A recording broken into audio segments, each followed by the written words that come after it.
Bonjour à tous et bienvenue sur cette seconde mini-bio qui portera sur Jean-Baptiste Poquelin, alias Molière, que j'appellerai sûrement par la suite JB ou Momo, soyez pas choqués. Donc, le petit JB est né on sait pas vraiment en fait. Comment ça on sait pas? Ouais, on a juste une date de baptême. Le 15 janvier 1662. Ah mais non. Mais si c'est déjà le bordel dès le début, comment est-ce que tu veux que je fasse une bio?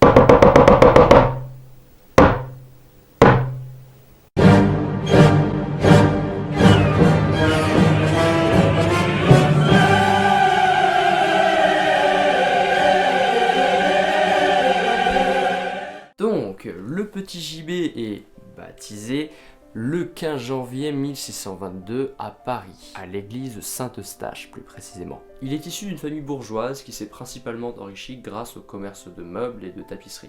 Et on passe directement en 1631, année durant laquelle la mère de Molière décède. Mais ni une ni deux, le papa se remarie avec une certaine Catherine Fleurette qui meurt à son tour en 1636. Et ouais, pas de bol. Mais bon, ils auront quand même eu 3 marmots au passage. Passons maintenant aux études. Bah quoi? Là aussi on sait pas, c'est ça? Bah il y a plusieurs témoignages, mais ils sont assez contradictoires, donc rien de vraiment fiable. Ah, bon écoute, vas-y. Vas-y. Bah vas-y. C'est toi qui as les infos, alors balance. On mettra un cachet hypothèse à côté de ta tête. Bon, ok. Alors, de nombreuses sources portent à croire qu'il aurait étudié au collège jésuite de Clermont. Là-bas, il aurait rencontré le prince de Conti. Mais bon, enfin, ça on n'est pas vraiment sûr. Après, on n'est pas certain qu'il ait étudié là-bas. Enfin, je veux dire, c'est plus probable. Mais vu qu'à sa mort, de nombreux jésuites ont fait l'éloge de Molière sans pour autant mentionner le fait qu'il ait suivi les mêmes études, le mystère reste entier. Cependant, trop long, merci, ça ira. Mais, t'es gentil mais on est sur YouTube là, faut que ça aille vite. En 1643, JB va voir son père et lui dit clairement que son business, il en a rien à carrer et qu'il veut faire du théâtre. À partir de là, il perd pas de temps. Il prend 9 poteaux sûrs dont Madeleine Béjart et ensemble, ils forment la troupe de l'Illustre Théâtre. Et ça marche plutôt pas mal. Bon, au début c'est un peu galère, mais globalement, ça marche plutôt bien. Et en 1644, il prend officiellement le nom de Molière. Par contre, on n'a jamais su pourquoi. Bon, alors pour le moment, tout va bien, hein. On fait des spectacles, voilà, tranquille. Sauf qu'à force de louer des salles à droite, à gauche, il arrive un moment où il n'y a plus de sous. Vous avez compris, Molière est endetté jusqu'au cou et en 1645, il se retrouve en prison. Et ouais, Momo fait de la prison. Mais heureusement qu'il avait son papa pour le faire sortir, hein. Pas trop rancunier le bonhomme, ça va. Bon, après ça, Momo il quitte Paris, hein, histoire de se faire oublier un petit peu. Et il passera quand même 13 ans à sillonner les routes de province, hein. C'est pas mal. C'est pas mal du tout. Durant cette période, Molière s'entendra très bien avec le prince de Conti qui décidera même de prendre la troupe sous sa protection. Alors au cas où prendre sous sa protection, ça veut dire permettre à la troupe de porter son nom et apporter une aide financière. Et ça se passe à peu près comme ça. J'aime bien ce que vous faites, hein. Franchement c'est pas mal. Ça vous dit je vous paie pour que vous mettiez Conti dans votre nom? Comme ça ce sera plus facile pour vous et moi tout le monde se dira waouh, qu'est-ce qu'il a bon goût ce prince. En gros c'est une sorte d'ancêtre du sponsoring si tu veux. Mais bon ça ne pouvait pas durer éternellement. Et en 1656, le prince, converti aux valeurs chrétiennes les plus rigoureuses, décide de retirer sa protection à Molière. Bah ouais, avec toutes les farces qu'il avait écrites, c'était pas toujours très catholique. Enfin bref, la fin des 13 ans approche et on arrive en 1658. Molière et sa troupe, qui a quand même acquis la réputation de meilleure troupe de campagne de tout le royaume, hein, c'est pas de la merde quoi, décident de se rendre à Paris histoire de tenter leur chance à la capitale. Et ça marche plutôt pas mal. Ils obtiennent la protection du duc d'Orléans et la salle du théâtre du Petit Bourbon, qu'ils occuperont pendant 2 ans avec les comédiens italiens, est mise à leur disposition. Pour belle la vie. Alors là, ça commence à vraiment bien marcher pour Momo, hein.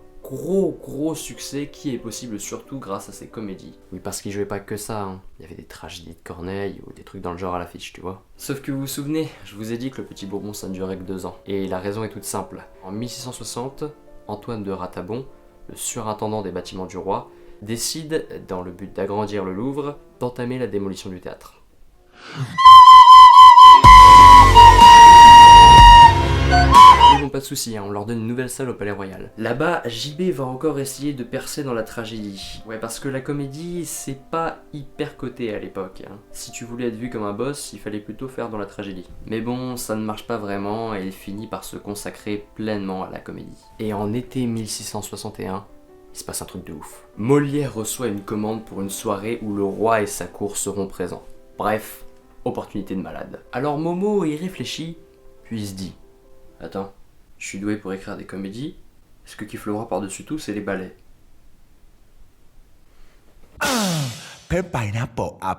Et c'est comme ça qu'est née la comédie ballet. À peu près. Non mais attends, le mec a quand même créé un nouveau genre. C'est énorme. Et en plus, ça marche trop bien, c'est l'une des meilleures saisons pour la troupe. En 1662, il épouse Armande Béjart.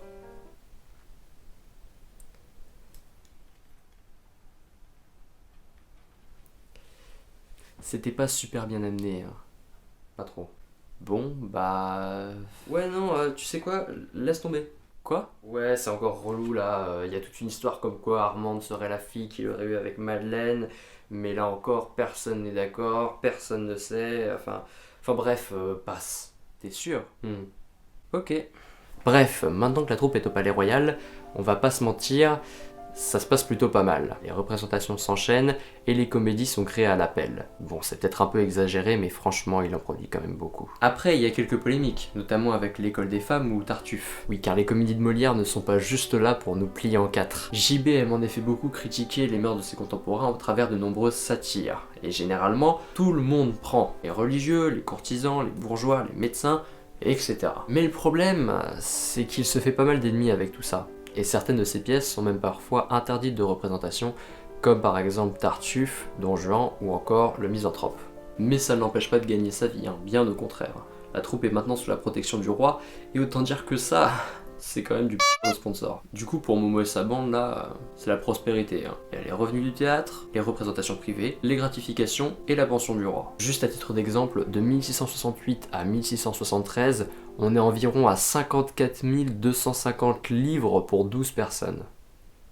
C'est énorme. Et les 5 années précédentes, on était déjà sur du 39 500, donc franchement, pas mal. Et Molière, oui parce que là on était que sur la troupe, il est pété de thunes. Dis-toi qu'en une saison, lui et sa femme ont reçu 8500 livres pour leur seule part de comédien, plus ce que touche Molière en tant qu'auteur, plus ce que les libraires lui paient pour la publication de ses pièces, plus l'héritage d'Armande. Oui, parce qu'entre temps, Madeleine, elle est...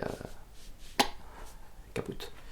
Bon, petit bilan sur les activités de la troupe. Durant 14 années à Paris, de 1659 à 1673, la troupe aura joué 95 pièces pour un total de 2421 représentations. Pas mal. C'est bien sûr durant cette période que Molière écrit toutes ses comédies les plus connues. En même temps, ça risquait pas d'être après, hein. Et oui, on arrive à la partie un peu moins fun. Depuis 1665, il y a pas mal de rumeurs qui circulent sur la santé de JB. En effet, il aurait développé une sorte de toux chronique causé par une fluxion de la poitrine. Suite à cette découverte, des proches lui auraient recommandé d'arrêter la carrière d'acteur. Mais bon, c'était pas trop le délire de Momo. Toujours est-il que c'est pas vraiment allé en s'arrangeant et que la maladie a évolué en bronchite chronique pour finalement dégénérer entre un mix entre une pneumonie et une pleurésie. En 1673, Molière écrit la pièce intitulée Le Malade imaginaire où il y incarne un personnage qui doit feindre la mort. Bien sûr, il n'y a là aucune coïncidence, cela faisait un moment que Molière était de plus en plus mal et il avait bien conscience que cette pièce serait sûrement sa dernière. Le 17 février 1673, sa toux lui donne beaucoup de mal à jouer et il est victime d'un malaise. C'est quelques heures après le spectacle que Molière décède.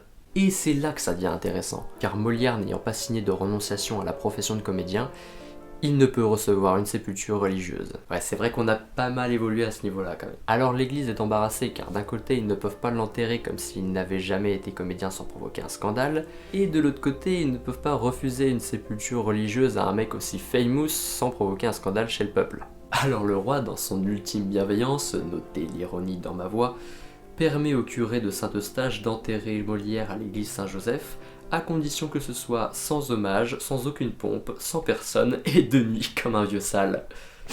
Quelle bonté de cœur ce roi soleil. Mais c'est pas tout, il y a des représentations qui doivent continuer quand même. Et une semaine plus tard, ça reprend déjà, on trouve quelqu'un pour remplacer Molière. Mais les anciens camarades de Momo, ils aiment pas trop. Il y en a quelques-uns qui quittent la troupe. Et un mois plus tard, Louis XIV reprend la salle qu'il leur avait confiée en 1660 et la refile à Lully. Quelle infinie générosité! Voilà, on arrive à la fin. Je vous fais un petit récap et puis on se dit à dans 6 mois. Excellent. Donc, Jean-Baptiste Poquelin dit Molière est baptisé le 15 janvier 1122 et meurt le 17 février 1173. Il fut l'un, si ce n'est le plus grand auteur de comédie du XVIIe siècle, et fut également un très grand acteur comique. Ses pièces sont bien souvent des satires des mœurs de ses contemporains, et il s'inspire grandement de la commedia dell'arte. Ça je l'ai pas dit tout à l'heure, mais c'est bien important, hein. Il s'inspire beaucoup de la commedia dell'arte et la comédie italienne. C'est important de le retenir, ok? Cool. Bon, pour les pièces les plus connues, je vais vous en mettre que quelques-unes parce qu'il y en a quand même beaucoup. Tartuffe, Don Juan, Scapin, le Misanthrope, le Bourgeois Gentilhomme, l'École des femmes, et je pense qu'on va s'arrêter là, on est pas mal. Voilà, faites pause si jamais vous avez besoin, vous savez comment ça marche.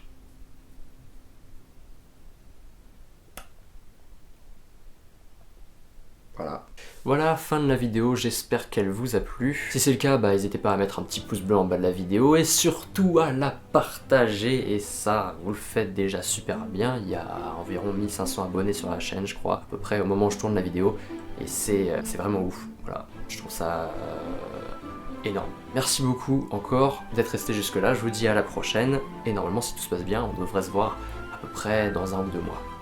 Normalement, hein. Sinon, à l'année prochaine. Ciao.